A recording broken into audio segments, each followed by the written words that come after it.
नमस्ते, ओम शांति। आपको स्वागत है आपके 310वें दिन की श्री वरदान में, जहाँ परमपिता परमात्मा हमें स्वस्थिति बना करके परिस्थितियों के ऊपर कैसे विजय पानी उसके बारे में समझाते हैं, सिखाते हैं। तो देखिए, आज हम बाबा कहते क्या हैं हमें इस वरदान में।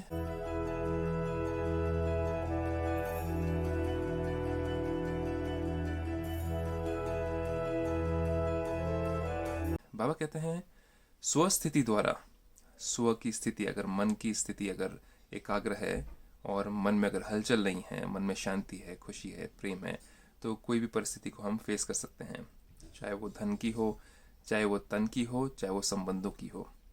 तो आप कहते हैं स्वस्थिति द्वारा सर्व परिस्थितियों को पार करने वाले निराकारी, निराकारी मतलब कि हम आत्मा निराकारी हैं, इस शरीर के बिना है, तो हमें ये याद रखना है। अलंकारी भव, और निराकारी होने का अलंकार। तो अगर मैं अपने आप को आत्मा समझूं, अगर आप अपने आप को आत्मा समझते हैं, तो आपके अंदर कौन कौन से अलंकार हैं, कौन कौन सी क्वालिटीज़ हैं, उसको याद रखते हुए तो वरदान को विस्तार में लेके चलेंगे। जो अलंकारी हैं वह कभी देह अहंकारी नहीं बन सकते। जिनके अंदर आत्मा के गुण हैं, उनके अंदर देह का अहंकार नहीं आ सकता। देह के अहंकार में आता क्या है? रूप रंग आ जाता है, धन दौलत आ जाती है, पोस्ट पोजीशंस आ जाती हैं। इन सारी चीज़ों का अहंकार नहीं हो सकता, जो कि आत्माभिमानी है, या जो आत्मा अपने आप को समझ करके उसके अलंकार, उसके क्वालिटीज़, उसके गुणों को इस्तेमाल करने वाली आत्माएं होती हैं। जैसे कि नम्रता हो गई, आपके अंदर धैर्यता हो गई, ये सारे अलंकार किसके? आत्मा के हैं। तो फिर बाबा कहते हैं और विस्तार में, निराकारी और अलंकारी रहना यही है मन मना भव। मन मना भव मतलब कि अपने मन को मनाओ कि मैं आत्मा हूँ और बिंदु प्रकाश हूँ, और परमात्मा पिता को भी प्रकाश समझ करके, बिंदु समझ करके उनके घर में, अपने घर में याद करो जहाँ से हम आए थे। तो उसको कहते हैं मन मना भव। तो निराकारी आत्मा और अलंकारी, मुझे आत्मा के गुण कौन से हैं? जो कि परमात्मा जैसे होने चाहिए मेरे अंदर गुण, सबका कल्याण करने वाले, किसी को दोष न देने वाले, किसी से भय न करने वाले, और किसी से वैर न करने वाले। तो ये सारे अलंकार हैं मेरे। तो ये अगर याद रहे तो मैं ऑटोमेटिकली क्या, मन मना भाव मतलब मेडिटेशन में बैठ सकता हूँ अपने आप को आत्मा समझ करके। मध्याजी भव, यही है मन मना भव और मध्याजी भव। मध्याजी भव मतलब क्या है? कि हमें देवी देवता जैसे बनना है। जब ऐसी स्वस्थिति में सदा स्थित रहते तो सर्व परिस्थितियों को सहज ही पार कर लेते। तो आत्मा का भी ज्ञान हो गया, आत्मा की भी स्मृति हो गई, आत्मा की भी अलंकार में रह गए, और साथ साथ क्या हो गया, हमें भविष्य में मनुष्य से देवता जैसा बनना है, दिव्य गुणधारी बनना है।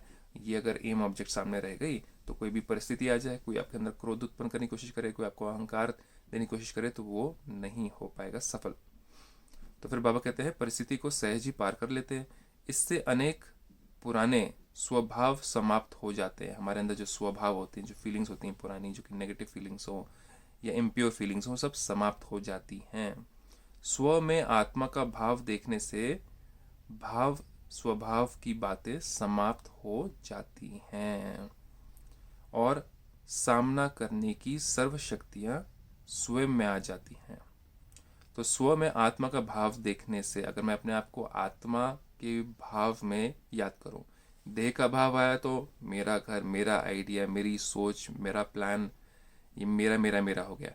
लेकिन अगर स्व को सोचे आत्मा, और दूसरी आत्मा के भाव को अगर हम समझ पाए, तो बाबा कहते हैं तो भाव स्वभाव की जो बातें होती हैं, है ना, मेरी बात नहीं मानी उसने, मेरी बात क्यों नहीं मानी, उसको सिर्फ अपनी चलानी आती है, ये सारे जो भाव स्वभाव की बातें होती हैं, फीलिंग्स में आ जाते हैं एक दूसरे के साथ में, तो वो सारी बातें क्या हो जाती हैं? वो समाप्त हो जाती हैं, और सामना करने की सर्व शक्तियाँ स्वयं में आ जाती है। क्या सामना करना? औरों को सामना नहीं करना। और जब आपको चैलेंज करते हैं, आपकी बातों को पसंद नहीं करते हैं, तो उससे जो दुख होता था पहले, वो दुख हट जाता है। तो आपके अंदर वो शक्ति आती है कि आप भाव स्वभाव में ना आकर के उन फीलिंग्स में ना आकर के आप फिर भी अपने आप को, मन को स्थिर रख पाते हो, और डगमग नहीं होने देते हो, अस्थिर नहीं होने देते जब भी वो परिस्थिति आती है। तो ये आज का परमपिता परमात्मा का वरदान। इसको प्रैक्टिस कैसे करना है, इसको और विस्तार में क्या है समझना है, वो आप जाकर के Brahma Kumari God spiritual university में कर सकते हैं निःशुल्क। वो भी आपके घर के पास ही कहीं ना कहीं होगी। तो आपका दिन शुभ हो, आप स्वस्थ रहें, आप सुखी रहें और तंदुरुस्त रहें। ओम शांति।